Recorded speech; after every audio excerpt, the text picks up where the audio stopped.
Good morning. Good morning. Welcome to MJD Top of the World podcast. Your host, Marlon, aka Mayhem, with my partner in crime, shotgun buddy, JD, aka JD. Top of the morning, my friend. Good morning, Mayhem. Oh, I see you got a new mug this morning. Um, yeah, I just grabbed it on my way by. All right. Hey, housekeeping note to start us off today. As you could tell, I've got the beautiful Mount Rainier. I needed a happy place today, so I got the beautiful Mount Rainier behind me over my shoulder there. Uh, my thing about Mount Rainier, and those who fly in and out of Seattle know exactly what I'm talking about, because on any given day you get a view of this behemoth of a volcano. Reminder that it's a volcano. It never gets old. I've been out here 28 years. It never gets old seeing that thing. I need to go out and visit. I haven't been in a long time since I first moved out here. They have a visitor center at about 5,200, 5,500 feet, and then a location called Paradise, which is at about 7,200 feet. That you can get to on a nice little hike. Above 7,200, you're gonna need gear. And Wow. so So is it motorized up to 5,200, which would be a mile, basically? yeah, that's where the Welcome Visitor Center is. So Mount Rainier is my happy place. I see it whenever I go east. When I leave my house, I always get a shot. Like if we go to the mall, that's on the way to the mall. You get to see a good shot. There are really two mountains, Mount Baker and Mount Rainier, that I can see anytime I go about travels in my neighborhood. So I needed a happy place today, and we'll get to why. But first, a housekeeping note. For all the 2, 3, 4 people who are viewing us, subscribe to us. Again, we appreciate you. Housekeeping note coming up. We will be rebranding next week, the MJD Top of the World podcast, and will be officially known going forward as First World Third Rail. And we'll have some comment on our inaugural broadcast on how we got there, but we'll be rebranding. We'll have a lot of platforms that we'll be pointing to. We hope you continue to listen, view, and ultimately subscribe. So there'll be more on that to come. But for today and the rest of this week, welcome to MJD Top of the World for the last couple of days. So when we go to First World Third Rails, can I still stay on top of this world? Absolutely. There you go. Because as you know, my location will be changing from podcast to podcast and bringing you different beautiful locations of the Great Pacific Northwest. You know, you kind of you said Mount Rainier is your happy place. Yeah. When was the last time you were there? Decades. You need to go, man. You need to go. I need to go. I need to go. I definitely need to go. To kick us off this morning, disclaimer, I watched zero seconds of the CNN town hall. And I know you know that because you knew that was coming from me. I had made that proclamation and I stuck to it. So I'm going to turn over the next couple of minutes to you to get your input. But before I do that, because I know you watched, you told me you were going to watch. Before I do that, reminder again, 0 seconds. But I know that the reason that I personally gave you that I was not going to watch came to fruition, because the reaction I am seeing across social media platforms, not just Twitter, validates what I knew in advance. And for those joining in progress, I knew in advance it would be a platform for him to continue to spew his hatred, bigotry, and lies. And it would go unfact checked, unfettered, and unfiltered, if you will, unrestrained, if you will. And I can tell by what the reactions are, it's exactly what I proclaimed it was going to be. So with that said, I'll shut up, and I will, and I'll have a comment for you at the end of your summary on last night, because I do have a comment that I am starting to share with others. But for the moment, I will be quiet and get your feedback on what you experienced last night watching that shit show. All right, so you are correct. I intended to watch it last night, but I forgot. I mean, I have a good reason for it. Great contribution to the podcast. I was with my family and we were doing other things, and as a consequence, I just forgot. However, Well, you're better for it. You're better for it. well, the point you made right at the top is applicable here, which is you can only be marginally clairvoyant and kind of predict the outcome. So the only question was whether he would do the same thing or something different, and he just did the same thing. So you're correct. You can predict the outcome. Yep. Let me do a short recap, though, and this is on the strength of a news service called Axios, which I know Axios.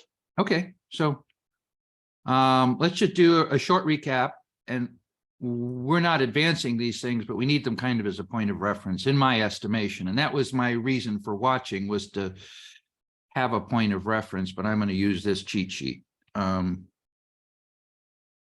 As you know, he said that the Republicans should use the U.S. government default to get massive budget cuts. Yep. He promised to pardon a large portion of his supporters on January 6th. Yep. The election was stolen. The election was a couple of them probably got out of control. The election was stolen. Asked 5 times about a national abortion ban. He said he would do what's great for the country. Never answered the question, of course. No. Refused to call Vladimir Putin a war criminal. Repeatedly dodged whether he wants Ukraine or Russia to win. Yep. He refused to commit to recognizing the 2024 election results unless he deems it an honest election. Made contradictory claims. Denied it took him 3 hours to tell the January 6 rioters to go home, and then said he did finish the border wall. And there are others, but it's kind of immaterial because what you say is true. If he is himself, then that's what you will get. So that is a summarization. For those people who watched it, you saw it. For those people who didn't watch it, you're seeing it now, in the sense that you're precisely correct. A lot of it's out on Twitter. Where do you want to go from here? I want to make a statement. Okay, can I make one statement before you do yours? Be my guest. Yours is prepared and you can pull it up at any time, right? I got it right here. Got it right there. So this one's coming on the tail of what I just did. If somebody came to me and said, hey, JD, you have a choice. Would you like Trump to be himself, or would you like him to turn over a new leaf? I would be, please, dear God, let him remain himself. So that was achieved. He went on television. We've got more tape. He was himself. He is fully exposed. All right. So that was my thought. I thought the CNN town hall was a very positive event for you are in the minority. You are in the minority. I know, but I want different things. You are in a very small minority. All right. And here's why. No other human being on this planet, given that dossier, would be permitted that platform. That doesn't trouble me. It troubles me. I understand. it troubles me. They're supposed to be a news organization. They are anything but. And while I agree with Jamel Hill, who just this morning tweeted out that CNN got what they wanted, ratings, dog whistle to conservative voters that they are now welcome at CNN, blah, blah, blah, blah, blah. All at the cost of viewership. Because the reaction I am seeing this morning are people who are joining me since probably 2021. In fact, I tweeted to Ana Cabrera, I left CNN a long time ago, and I stopped watching them a long time ago. And the day, Anna, and I'm waiting, she will respond to that, the day that you walked out the door was the day I stopped doing flybys. They are no different to me with last night's exposition than Fox. But that's not what I want to comment on. Okay.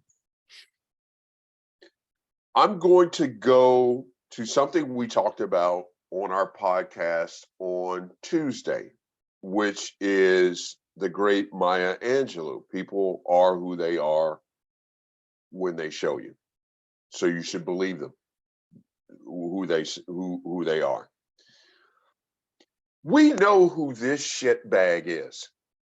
For people of color like myself, we've known who he's been for a very, very long time. He is never going to change who he is. Last night, to me, the part that angers me the most, other than all of the lies he was permitted to tell, this isn't a reflection of him. This is a reflection of us. Okay, I love it. This is a reflection of us. I had hoped to end up going there, and thank you very much. That's where once again, we're simpatico. That's where I'm most angry right now. And again, for context, and I'm going to try and keep a lid. I'm going to try and keep myself out of the red. It's going to be hard because I'm.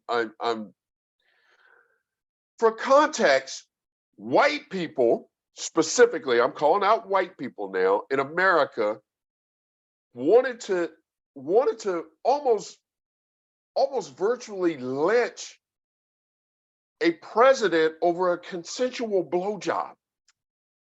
This is a sexual abuser, sexual assaulter, rapist in my mind, tomato versus tomato. And the audience is laughing at him and cheering for him. This speaks more to us than him. We know who he is. This speaks to us. And as I've told many personalities on CNN, specifically who are outraged over last night. You said CNN personalities who are outraged? Yes. Can you name them? Maria Cadona. I know who she is. You would know her if you saw her. Tara Sotomayor, and some of these are former. As I've said in other. Well, who's even at CNN now? The only one I know is at CNN is Jake Tapper. Is anybody else still there? Jake was outraged, or Jake, but I got a lot of respect for Jake Tapper as a journalist, as a professional TV personality. So it is with that respect that I have for him that I would ask Jake Tapper, what the fuck were you expecting? Well, he's in the caboose now on the CNN train, so he's. What were you expecting? He'll be tossed off the back shortly. Yeah, he will. But as I've said to different folks on Twitter, different personalities, formerly of the network, I have been saying since 2015, this toothpaste is out of the tube. It's not going back in. So what we need to do is figure out how we go forward, because that toothpaste is not going back in the tube. And to me, the first step and only step in going forward is voting. We have to prevent him from ever holding a public office again. And we can't depend on Merrick Garland. We can't depend on the DOJ. We can't depend on attorney generals. We have to show up, turn out, and fucking vote. That's how is that. At the end of the day, 82 million is greater than 70 million. And that's the only way we Well, it's even close because of the Electoral College. right. But that is the only way we steer this ship out of the darkness that we are in. And to laugh at a sexual assault, I'll be back. You'll be back, ladies and Keep gentlemen. going, big guy. I'll keep going on that. I never understood. To laugh at a sexual assault victim, to cheer and heckle the police officer who put his life on the line on January 6th, and to hear you cheer and clap for him being called a thug. You know I am on record. You know that I told you personally I'm going to hell, and I'm fine with that. I have said since January 7th that I wish they had not done their job that day. I wish the rioters would have found Mike Pence that day, because we'd be having a completely fucking different discussion right now. Not with all, but with some of the ignorant, bigoted ass 38% MAGAs. We'd be having a very different conversation right now. Well, I'm loving this conversation, and I completely agree with you. And I'm gonna stick with my original assessment that this was a very positive event. No. No. I offer to you, there are two people you need to go. No. Don't do that to me. I'm sorry, but don't do that to me. I'm sorry to do that to you.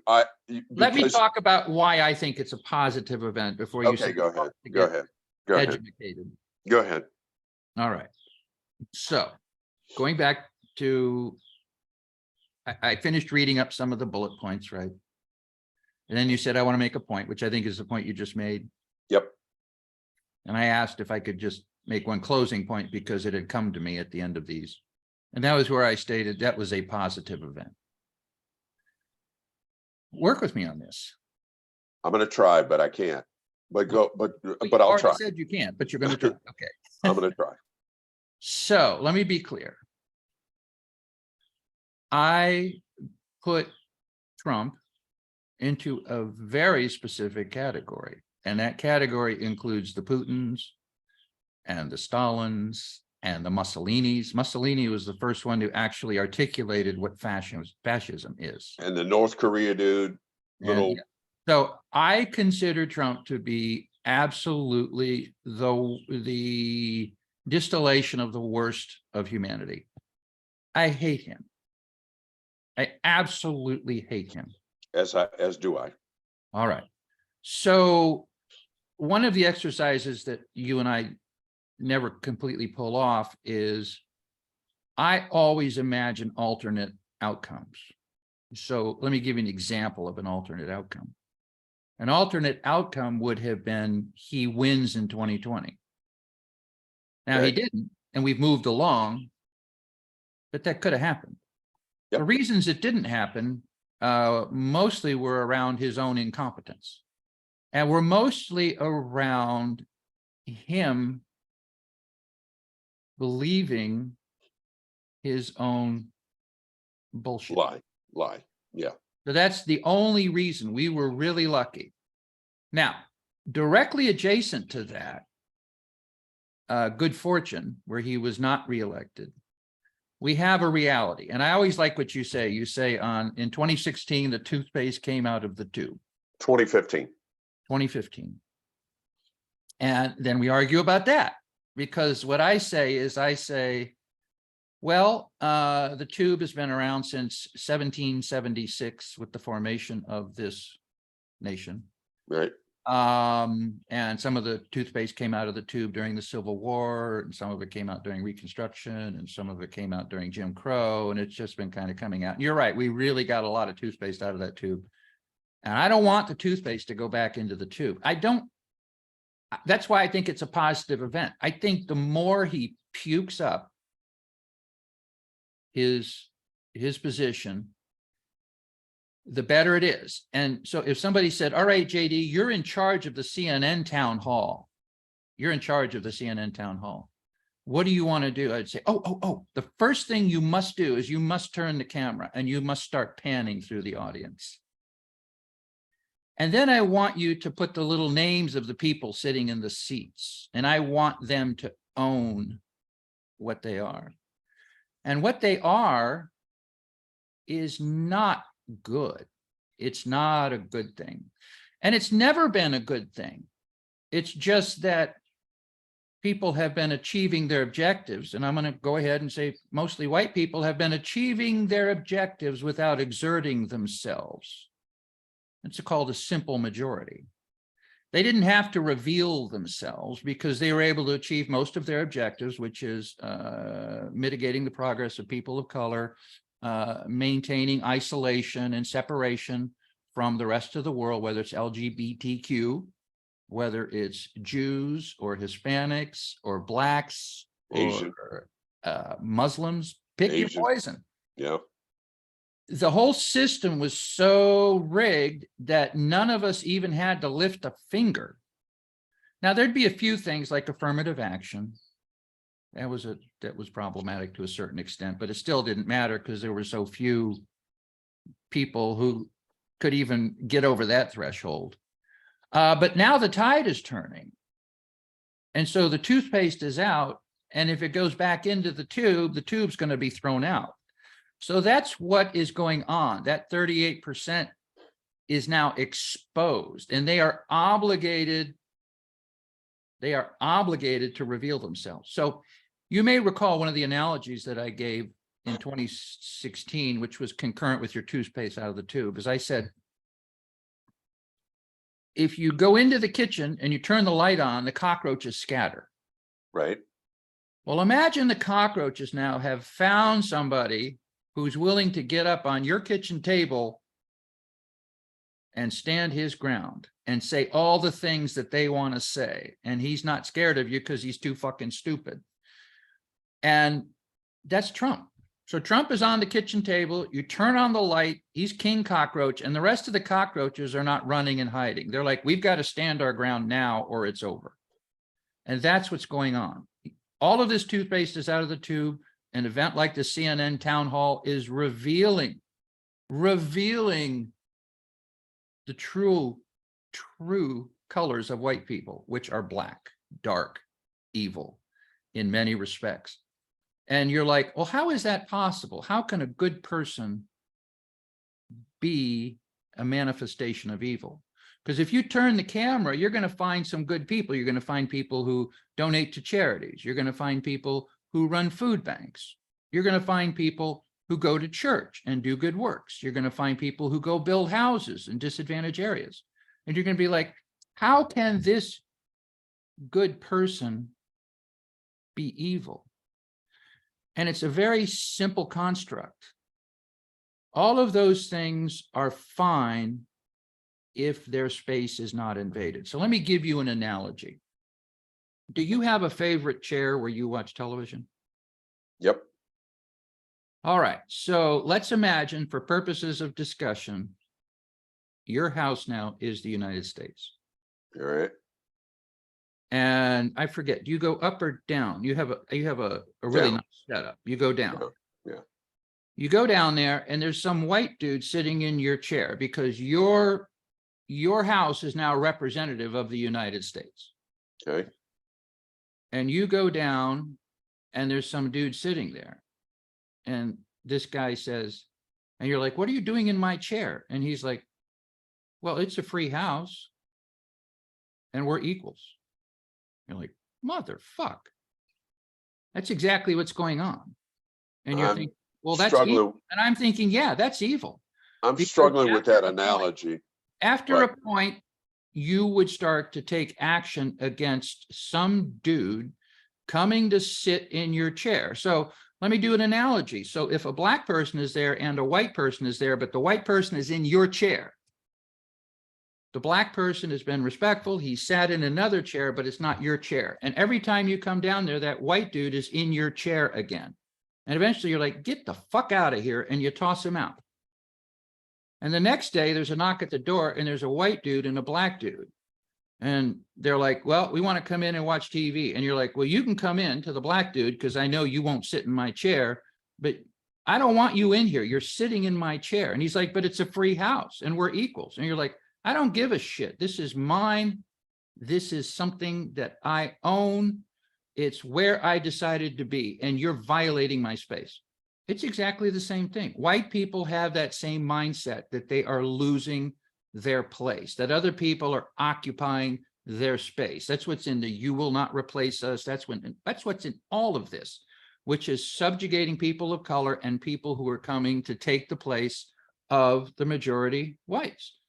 And what makes them evil is that they've been sympathizers to date. You've heard the term Nazi sympathizer. That just basically means any human being who does not aggressively move against something that's happening. You're a sympathizer. If you do nothing, you're a sympathizer. So we've had a lot of white sympathizers who were achieving their objectives, maintaining the segregation, maintaining their clear path to a future where they possess almost everything, where they own almost all the houses. It was a clear path. And now there are other people saying, we're your equal. It's a free country. And white people are saying, you know, this is a bug. I don't want a fucking free country. I want a country where I dictate what goes on. And since I'm no longer able to do it at the policy level, and increasingly I'm not able to do it at the ballot box, I need to find other methods. This is a last gasp effort by white people to maintain their hegemony or their supremacy within society. And God willing, it's a losing battle. And that's why last night was a positive event, because the only way the rest of us who are busy, the only way the rest of us turn our attention to this and make sure that we vote is to see this shit on full display. Look deep into the eyes of these white people who sympathize with this, and they do so at the cost of what appears to be every single value of consequence. If you know anything about Russia, you do not support Russia. So that would just be one of many examples of where white people are putting their own personal desires to maintain supremacy in the American society ahead of all other considerations. That's what's happening here. And he is King Cockroach. They have chosen him. He is their savior. I agree with everything you just said. Even your analogies, which at first I struggled to connect. But I'm glad you gave that analogy, because here's my rebuttal to what you just said. I agree with it, but here's my rebuttal. This is what truly makes that 38% so fucking pathetic. Well, it makes them more dangerous and pathetic. We can argue all that. My word is pathetic. Here's what makes MAGA so fucking pathetic. Unless you're Native American, which you're not, this isn't your house and this isn't your chair. I can rest assured, you start down that logic chain with a MAGA, you're done. They have the IQ, the box of a crayon. So right, I'm not going to go down that path with so MAGA. It's pointless to go down. What I am stating has purpose. It has meaning. I don't care about MAGA. They don't have the IQ to comprehend this conversation. What I am saying is, unless you are Native American, that ain't your house and that ain't your chair. You may think you have ownership of it because you went to another country and bought slaves to build what you think is your house and your chair, but it's not. It's an analogy, and you're making my point for me. Right. That's how truly pathetic they are. What you're saying is that if a white person sat in your chair, you would be okay with it. I wouldn't be okay with it. That's what I'm talking about. They're not What okay. I'm saying to you, I would tell that white person, it's not your chair. This is not your house. That's what they're saying. They're saying to people of color and LGBTQ, they're saying that's not your chair. It's not theirs either. Nobody, Unless you're saying that that's the counter. If they're like, it's not your chair either. Unless you are Native American, this is not your house, not your chair.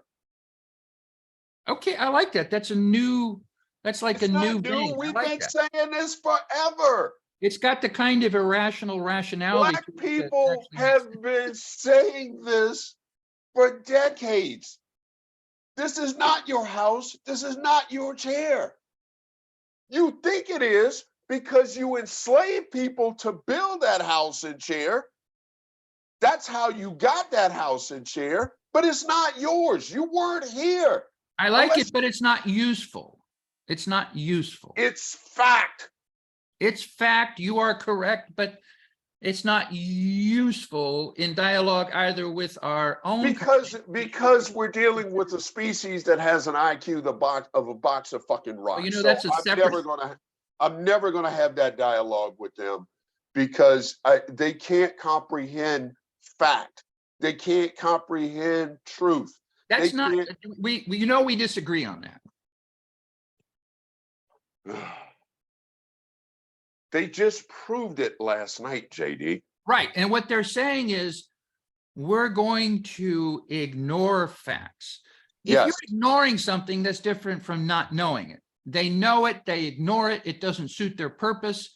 In order to self-identify, in order to maintain unit cohesion, they have picked their leader, and they're not going to deviate from that. They're not going to go pick another leader because they're like, we've got a little bit of momentum. And the only way we deal with that is to outvote them.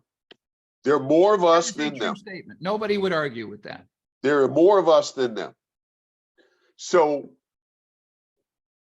I get how you're trying to position the statement that this was a good thing. It was not. It was not.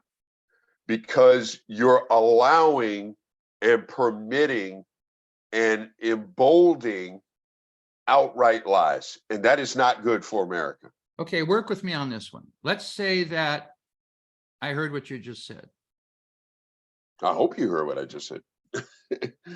Is it not true that this group will lie? The MAGAs? Yes. Yes. Okay, so as long as they're lying, we know the truth. Okay. They become especially dangerous if they start lying about lying. So we know the truth. They are out in the open. I really like the cockroach analogy because we get June bugs, we get spiders, we get ants, we get beetles, but cockroaches have that je ne sais quoi. Right. You're like, they're fast, they run.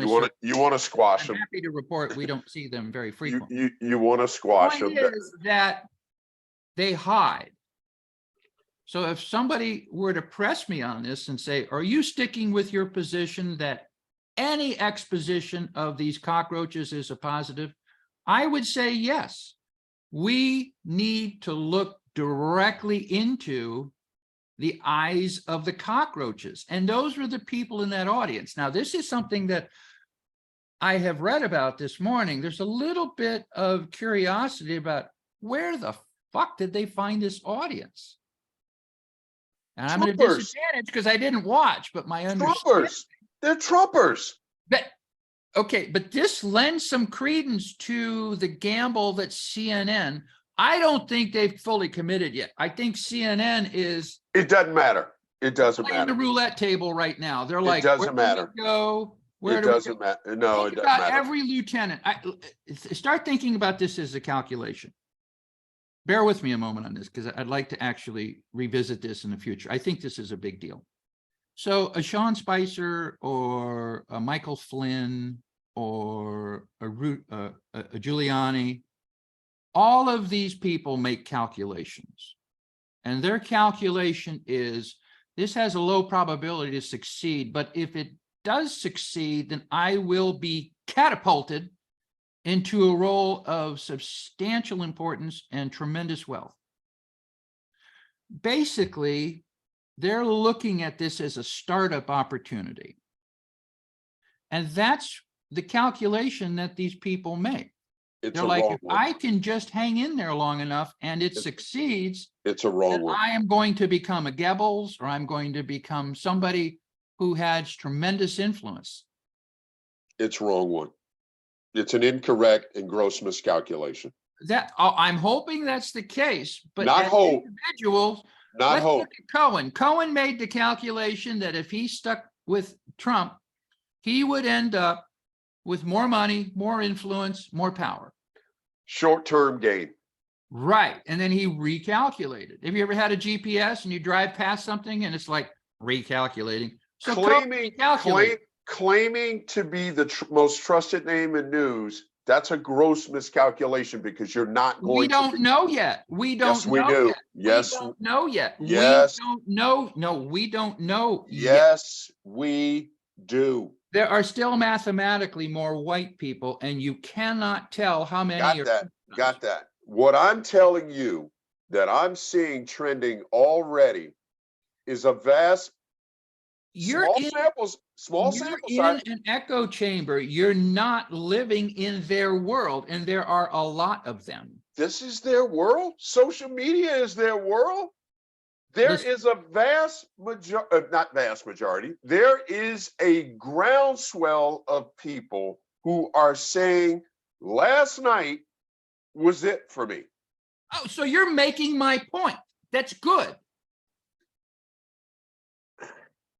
I wouldn't know that. You're saying that last night changed a lot of people's minds, or they're stating that it did. Who knows what the fuck? Two things are trending on social media right now. No, but you're making the point that I was saying this is a positive event because it's an exposition. You've got King Cockroach in a chair with his little cockroach minions, and they are speaking their truth. And their truth is all lies, but that is their truth, and we need to see that truth. I didn't need to see it, but I guess others did. But apparently people are like, well, that's the last straw. Well, good. That makes it a positive event. Yeah. That's, if there's ever a looking at the glass half full, I'll acquiesce to that being the glass half full. And the reason I struggle with that and struggle to look at it as good is because I've lived this nightmare since 2015. How much fucking more do you need to know and see? Fair statement. How much? I have a counter to that. Which is? They chose him. I know. We don't know. We draw the line at 38%, but then there's a wasteland of white people who are not talking. Right. And the reason they're not talking, I believe, is because they're fucking embarrassed, like you. Well, I'm talking. I know. You have the courage. You have the courage to step up and speak out. Yeah, but you know my position. My position anti-GOP, period. But we don't know the positions of a significant number of people who are not in the 38. They're sympathizers. I would say the positions of those people at a rudimentary level are conflicted. And here's what I mean by that. Fair statement. I would say that, because I'm trying to be nice in describing them out there, those people. The conflicted. They're conflicted because I would fathom to guess that a percentage of those people consider themselves to be Christian. And how you can be Christian and support what you heard last night makes you a piece of lying ass. I want to talk about a little bit about Christianity only from my personal perspective. Be my guest. I was a member of a church-going family. I was baptized at the age of 12. I remember standing in the cloakroom Yep. outside the baptismal font, Yep. feeling the glory of God at the age of, I think it was 12. 12. Yep. I felt the glory of God. I've been there. And then it was the next day. And I'm going to tell you that I was in the youth group. Hmm. And it started to become clear to me that the youth group was a cesspool. Hmm. This is the youth group at the church. I know. And the worst people that I knew in my contemporaneous life, they weren't in Little League. They Well, weren't. they were in that church group. They were in that Christian youth group. Yep. And it was kind of eye-opening. And long story short, I am no longer a Christian. And you're like, are you predicating your entire decision on your own personal experience within the confines of the church? Well, yeah, that's what we all do. We all predicate on our own personal experience. But the hypocrisy, and I've seen it Yep. up close and personal. Yep. The Yep. hypocrisy Yep. is absolutely all encompassing. Yep. So if you say, I'm a good person, and you hold up the church as an example of being a good person, then it's very valuable to you, because you can be a good person and still do these other things. That's why the church is so valuable, because the church essentially conveys some type of inoculation from the reality of your life. But I'm no longer a Christian. I'm not anti-church. I'm not anti-Christian. I have also, conversely, known some wonderful people who happen to be Christians. I can't tell you which is the chicken and the egg. It's kind of separate. I was raised Catholic. First and foremost, I was raised Catholic, like you, which is weird because when people hear me say that, they assume I'm Baptist or something else. I was raised Catholic. In fact, when I went to, I think it was my mother's funeral, which was held, her services were held at St. Francis de Sales in Northeast Washington, D.C. on Rhode Island Avenue. When I went into the church, into the rectory, my mother passed 2014, 2013, somewhere in there. And I'd have to look at my photograph thing. The church hadn't changed. Nothing. That was it has nothing to do with our conversation, but that I walked in and it was like I was walking in a time machine of 45 years. Nothing had changed. They still had the same. There's a lot of exertion to keep things from changing. Yes, yes. But the hypocrisy is what makes me sick to my stomach, because how you can view what you viewed last night and claim to be a Christian makes you full of shit. And I respect the fact that people have God in their life. I respect the fact that people are guided by God in their life. I respect every athlete that comes on in front of the camera after a tough game, after a victory, after a loss, and says, first thing I want to do is give thanks to Almighty God. God bless you. Go with God. Happy for you. But in the reality, in the real world, we just had a sexual abuser, bigot, racist, treasonous. Can I ask you a favor? Yes. Did you want to make the point around the sexual abuse or around all the other things also? I only have you're about to be focused on the sexual abuse. I only have one point on the sexual abuse. Okay. And it also makes me sick to my stomach to hear what I'm hearing from people. And I want to be clear, because I've known people who have been abused. I'm in constant conversation on social media with those who have been assaulted. those who have been raped, those who have been abused.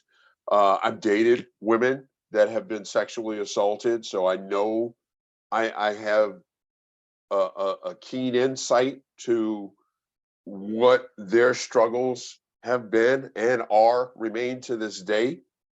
So I want to be clear about this.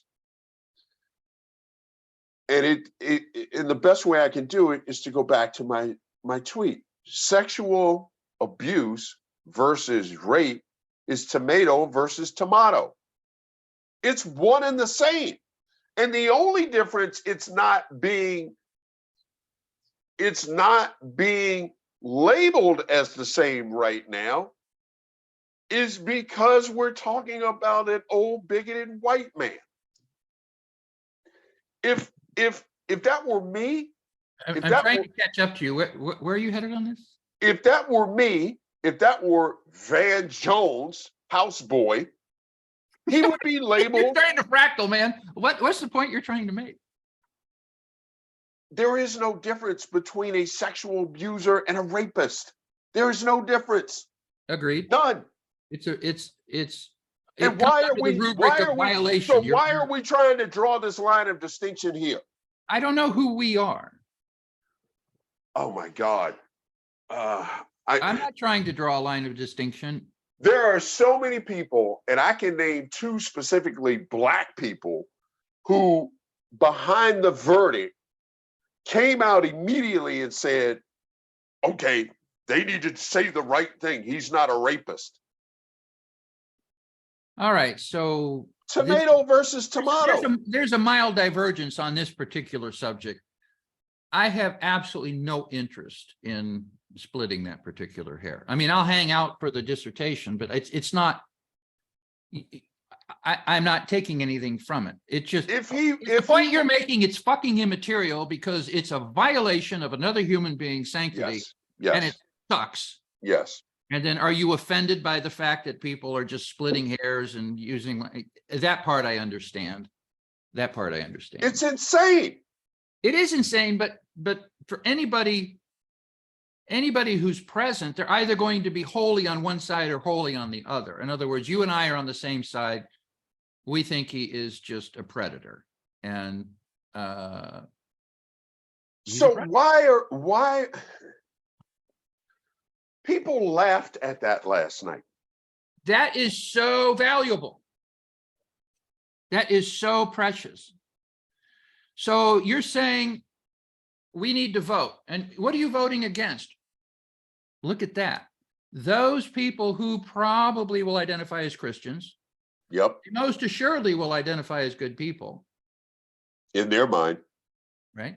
You're not a good person if you're laughing. They're going to find, they are going to manifest, they are going to diminish that experience to elevate their own agenda. In other words, Trump is their savior. Trump is their messiah. Trump is their king cockroach. Yep. So long live the king cockroach. They are subjugating every aspect of decency to getting him to the point where he can protect him. Okay, then let me say. They need him to be back in the White House to protect their interests. Let me say this then, in response to that. Okay.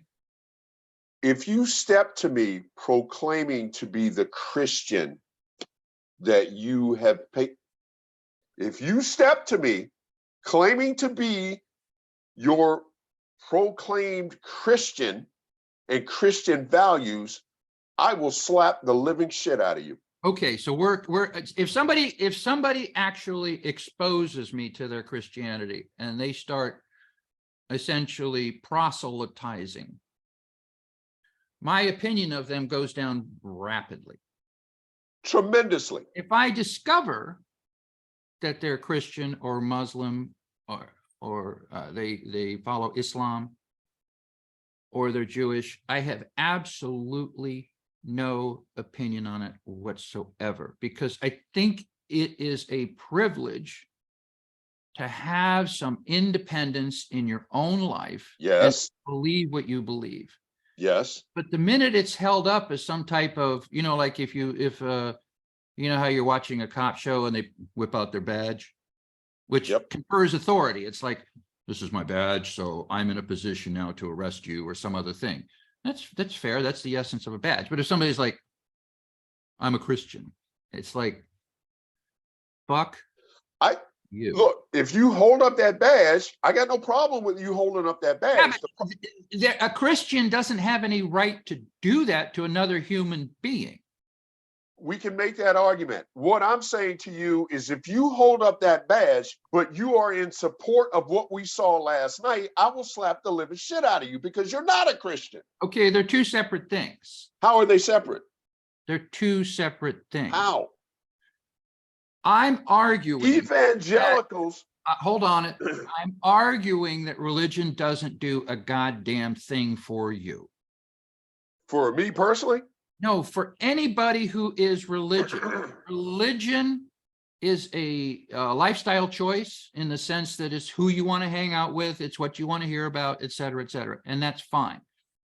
But because I don't believe in God, I don't believe that religion materially affects who people are. I consider going to a Methodist church the same decision as playing pickleball instead of racquetball. In other words, it's a way they spend their time. Consequently, I don't dock anybody for their beliefs based on their religion. To me, they're totally separate. Are you with me?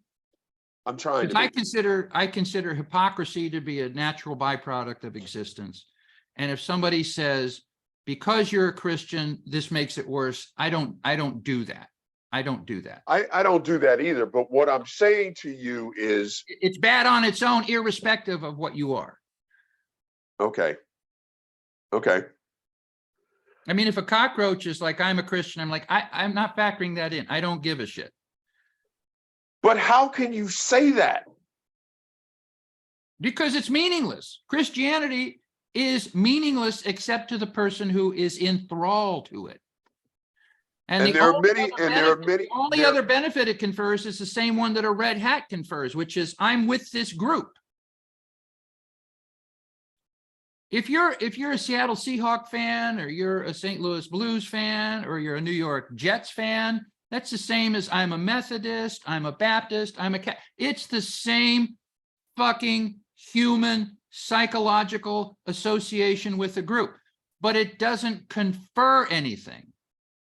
It confers you're a hypocrite.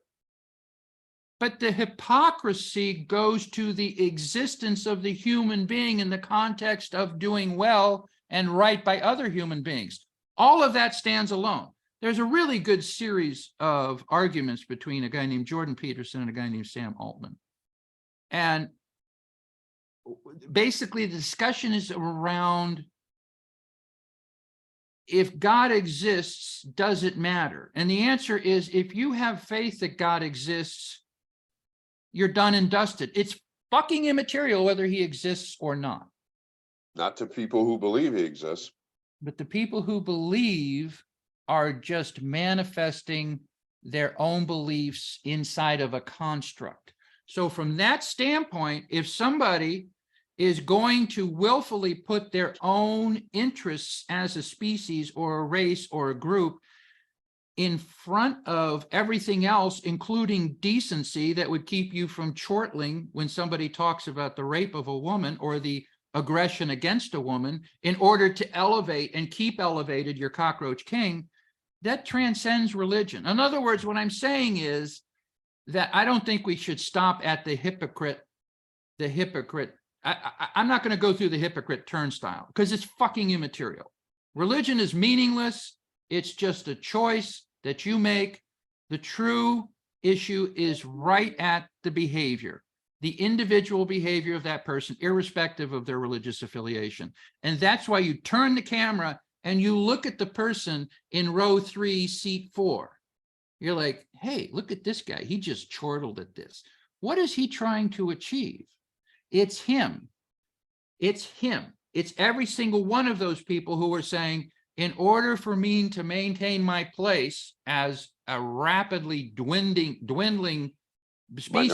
Majority. I Right. have to get this guy over the hump, and I'm going to basically subjugate every other aspect of my human decency to the job of preserving my influence, preserving my place, and keeping from somebody from sitting in my goddamn recliner. That is what is going on here. And that's why it's so dangerous. And that's why it's a positive event, because you're just seeing it. We know about the 38. I'm going to guess that some percentage of the people who chortled were not in the 38. They're in the 62. No. Sympathizers. No. Everybody in that room last night is 38% MAGA, whether they You don't know publicly. that. Yeah, we do. Yeah, Okay, we do. I'm saying they're not, and I'm saying there's a lot of I'm saying they aren't. If you're laughing, if you're cheering, if you're supporting what we heard last night, you're then you've MAGA. self-identified. Okay, You're if you're MAGA. saying that automatically moves you into that group, that's a fair statement. You're MAGA. I mean, we're right around the edges. The thing Now, that I wanted to just put a lot of emphasis on is that each of us as individuals, if you turn the camera on us, if we could deal with every single individual and look into their heart and soul and have them come clean about what they want, it would be absolutely fascinating. I mean, this is the same behavior that causes people to cross the street when a person of color comes toward them. This is the same thing that is causing people to shoot a person of color who's at their front door. It's this abject fucking fear, none of which has to be revealed until now. And that is the toothpaste. The fear is coming out. It is motivating these behaviors. It's a very real fear on the part of white people that we are not going to enjoy our position at the top rung of society, and other people are going to sit in our recliner. That's basically what the problem is. And we're going to do everything. We're going to do everything we can to keep that from happening. And it's not just the 38. You have the sympathizers who are just waiting to vote. They're going to go in and they're going to fucking vote for Trump. And the reason they're going to fucking vote for Trump is because what? Biden's too old? Kamala Harris is black. Kamala Harris is black? Here's where I go to my toolkit repeatedly, and I pull out my I word that I love to use. We just hit an hour. I know. Here's where I go to my toolkit and I pull out my I word that I love to use. Everything you said is true. And what I'm about to say is equally true. That fear is the driver. Here's where ignorance above racism comes into play. Racism is there, no question about it. But here's where ignorance supersedes that. Your king cockroach that you selected could give two shits about you. He could give two shits about your house, your chair, and who the fuck is sitting in it. Yeah, but he hates black people. So that's you believe the chosen one is going to deliver that for you. He hates black people. He hates Muslims. You believe the chosen one has your interest at heart. He does in the abstract. He wants the same things that you want. That's why you chose him. It's immaterial whether he cares about you individually. He's not going to deliver on it. He's never delivered on anything for you. That's why you're still sitting in the fucking trailer. That's why you are still sitting in that trailer. He doesn't care about you. Realize that if it wasn't for he doesn't care about you and the various other members of the armed forces doing their duty, that we would have had confiscation of voting machines. Yep. We would have had an overturned election. We would have had shooting. Yep. Of Black Lives Matter. Yep. Which we did anyway. There would have been federal troops across the nation. They would have gone into, what was that town in Washington that was kind of upended by the Black Lives Matter? They took control of a central part of the town. Oh, that's down Capitol Hill. Capitol Hill. Okay. None of that shit would have happened if members of the armed forces who were in positions of responsibility had not stood their ground and told him essentially to fuck off. if Rosen hadn't threatened to resign as the Attorney General, everything would have been upended. We would have had an came overturned. within a whisker. We would have had an Losing overturned election. all of it to these people. And you think they don't know that? They're like, damn it, we were so close. Yep. We were so close. So when they talk about stuff, here's what they talk about. They're like, you know, boss, that was really problematic to have you on the phone with Raffensperger. Next time, we're going to handle it differently. We had slates of electors in 8 states that were ready to go. We almost pulled this fucking thing off. Yep. If the Secret Service had not said, we're not taking you to the Capitol. If the Secret Service had delivered him to the base of the steps at the Capitol, I know. he would have gotten out of his car, Yep. right? He would have walked, it would have parted, Yep. and he would have ridden that wave into the Capitol. Yep. He would have gone straight to the Speaker's house and the chair, and he would have sat in that chair.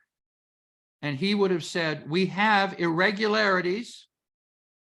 I have asked the National Guard and the Armed Forces to start taking machines and to lock down polling places and to hold various state authorities in contempt.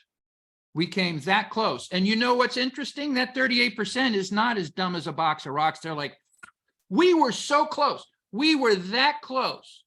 All we have to do is we just have to do a better job next time. And if we don't pull our And heads we've done out a of lot our of heavy asses, lifting. We've had hundreds of laws passed in state legislatures yes, that make it very difficult for people to undo certain things. They're gonna allow the state's attorneys general to make blanket calls about disallowing votes in different precincts and regions.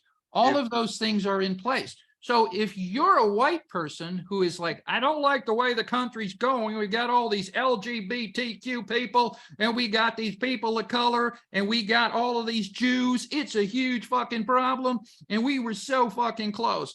And I'm calculating that if I can just get him back in there one more time, just you got one more turn, I can get him in there. I can have him in there, and we'll make sure that we choose better cabinet members this time. We're going to choose smart people. We're not going to choose Rick Perry's and dumbasses like that. We're going to choose some smart people who believe in us, and they're going to hold the line. That is the calculation. And those people who were there at that town hall, they're making that calculation. They're like, it doesn't matter. This is fucking Armageddon. 10, 12 years out, we're toast. We're done. We won't be able to pass a single goddamn thing in our own towns because we're going to have other people who have the same vote, and they're going to vote us the fuck out. Which they should. It's the last ditch effort. This is it. If we don't pull our heads out of our ass, it will happen. Yes, they're this close.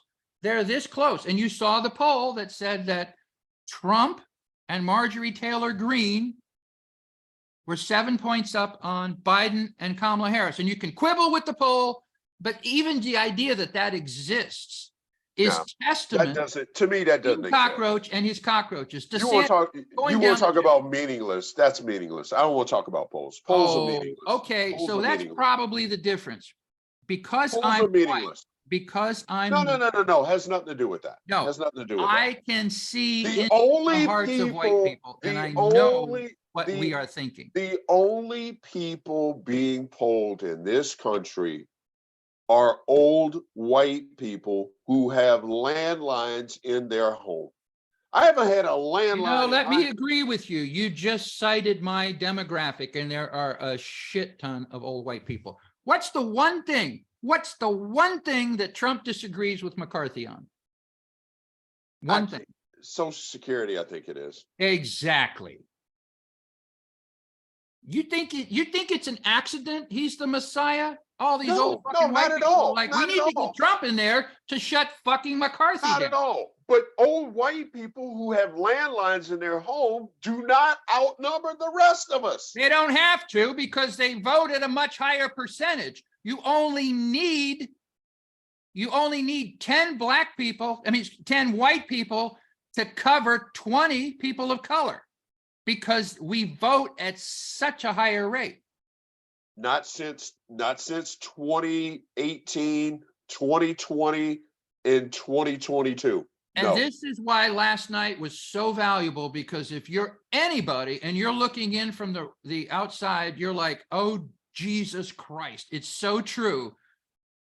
What you see in your mirror is closer than it appears. And that's why that town hall was a good thing, because it's King Cockroach, his little cockroach minions, and they're going right down the list. They're saying, we are going to do what the fuck we want, and we are going to throw decency and equity out the window. Reality. They're admitting it. They're putting it front and center. That town hall shows you who the enemy is. And we knew who the enemy. We knew are who the closer enemy than they appear. We knew who the enemy was. Yeah, but your point is valid. We're not having an argument now. We're just basically in a reinforcing cycle of complete agreement. Yes. You're saying the only thing we can do is vote. And I'm saying, yes. And the way to get votes is to see these people for what they are. They say they're Christians. They say they're good people. They say they have people's interests at heart, but now they're being revealed because they're out of the toothpaste. A dog will attack somebody if they feel fear. So we need to attack these people like dogs, because you can smell the fear on these cockroaches. As you know, I've been fighting that battle for quite some time. Well, nobody's ever going to hear this because we're so far beyond an hour. Nobody has the time to actually listen this far in. So I suggest we pick up at the 20-minute mark on our next session. I think that's a great suggestion, and we may have one or two that given. Can I ask you a favor? Given the topic, that may hang out, but your point. Can I ask you a favor? Can I make this the first episode? It can be in two places. I want to also put it up as the first episode on. Put it up. I want to put it up in two places. I talked about the housekeeping note at the beginning. Right. We're going to wrap because we're way over an hour. As you could tell, it's hard to wrap when we have a subject and topic like we had today. We got to vote, people. We got to vote. You got to get off your ass. You got to put down the controller. You got to get off your goddamn couch. And don't go to Starbucks. Go to vote. Go to vote. Go to vote. I think the polling places ought to be a Starbucks. Goddamn day. Right. And vote. As always, we thank you. We appreciate you. We love you. We hope it's time well spent. One thing that I have neglected as I close our shows to ask, I would ask those that do, excuse me, those that do view our podcast, those that take the time, however long you can tolerate us, please always feel welcome to not only like it, we appreciate any feedback, comments you want to give, and of course, we would be forever grateful if you subscribe, especially our new home, First World Third Rail. So lots more on our new home to come. We'll pick this up on our next episode, which will drop tomorrow. Who knows what will happen between now and then. I thank you. I thank you for tolerating me. And to the 38% out there, you know what you can do for me. CNN, we'll see where you end up. I'm already seeing where you'll end up. You, JD, you and I will revisit this because I am already seeing the trending. I am already seeing people who are repeatedly tweeting, I'm deleting the app and I'm going to MSNBC. I'm downloading their app and I'm done with them. And so I applaud. That is the only stretch of land that I applaud last night because it has triggered and that exposition has made people go, oh my God, which I was there long ago. So welcome to the club. Thank you. As always, a pleasure. Yep, come back from the spear. Alternate universe. On behalf of my Dallas Cowboys and Mount Rainier, we thank you, we love you, we appreciate you. Hey, Marlon. I Yes, love sir. you, man. Love you back, brother. Have a good one. You too.